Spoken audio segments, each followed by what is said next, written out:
Hello everyone, this is going to be more of an educational video talking about Harry Houdini. Now I'm sure you could find a lot of this information in a Who Was Harry Houdini book that you could find at your local book fair, but I'm going to go a little deeper into the aspects and facts of Harry Houdini's life. Born in Budapest, Hungary, his original name was Eric Wise. He would later change his name to become Harry Houdini, after Jean-Eugene Robert Houdin. Houdin, Houdini, tomato tomato. His first claim to fame was the King of Handcuffs after finding his escape skills on an EU and US tour, which ultimately led to the creation of the great escape artists we all know and love. Now, Houdini was a jack of many trades, such as an aviation pioneer. He developed a passion for aviation and aircrafts, becoming the first person to successfully pilot a plane in Australia, making a total of 3 flights near Melbourne. Now, while he loved flying, he also loved film. He had a brief career as a silent film star, playing an agent in a 1919 film called The Master Mystery. But that wasn't his only film. Houdini also starred in a silent 1923 film called Haldane of the Secret Service.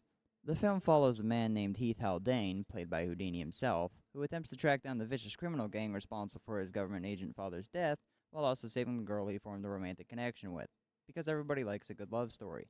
Now, he didn't just star in films, he made them himself. He owned his own movie studio called the Houdini Picture Corporation, who made the very movie I was just talking about, Haldane of the Secret Service. Now, films aside, he was also a very avid critic of spiritualists. He'd consider them tricksters, frauds, and con artists, though he was very fascinated with spiritualism.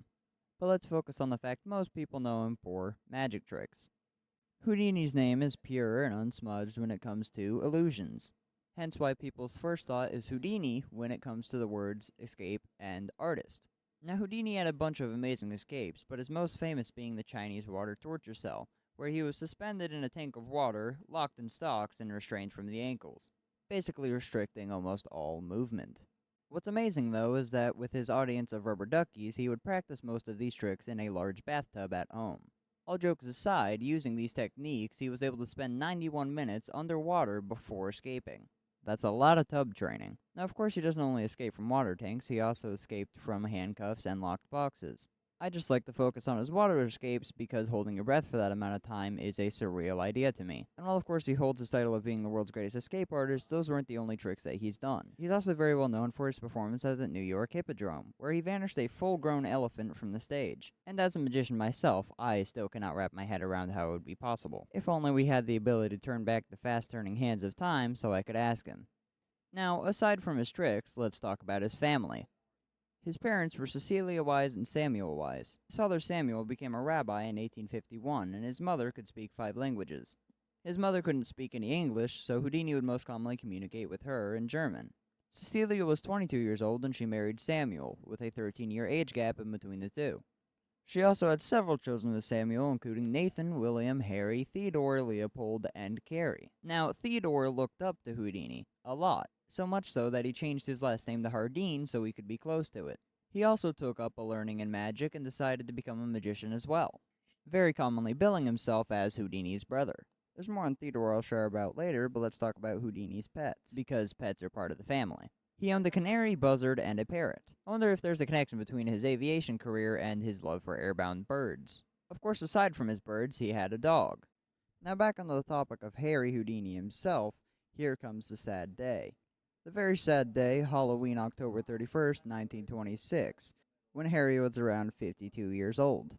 He passed away due to an appendicitis, the cause of which was eventually revealed to be Gordon Whitehead. How the story goes is that Houdini was at the Princess Theater after inviting some McGill University students to visit him. At some point, a student under the name J. Gordon Whitehead asked Houdini if it was true that he could resist punches to his stomach, a claim that Houdini had supposedly made in public a while back. According to Sam Smilovitz, when Houdini said the rumors were in fact true, Whitehead delivered 4 to 5 blows to his stomach. Now, Houdini at the time dusted off the incident, but that evening he began to speak of discomfort and stomach cramps. It only got worse the next day when he boarded an overnight train to Detroit for a run of performances he was doing. Houdini had developed severe abdominal pain, cold sweats, and fatigue, and his temperature rose to about 104 degrees Fahrenheit. His doctor suspected appendicitis and advised Houdini to go to a hospital, but Houdini insisted on taking the stage for a show at the Garrick Theater, a choice Houdini would live to regret. He proceeded to struggle through his routine, and then collapsed immediately after the final curtain. The show was Houdini's last. The same night, he was taken to a hospital in Detroit and prepped for surgery. His doctors were able to successfully remove his appendix, but it had already poisoned his intestines. Houdini held on to his life until October 31st, when he passed with his wife Bess and his brothers by his side. This is when we go back to his brother Theodore. Houdini whispered to Theodore, "I'm tired of fighting. Guess this is going to get me."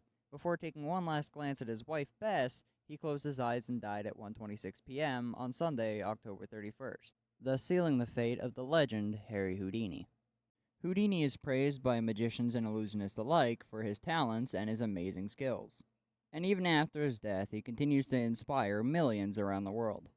That's all I have left to say, so if you would consider subscribing to the channel and liking this video, it helps out a ton. With all that said, thanks for watching, and I'll see you soon.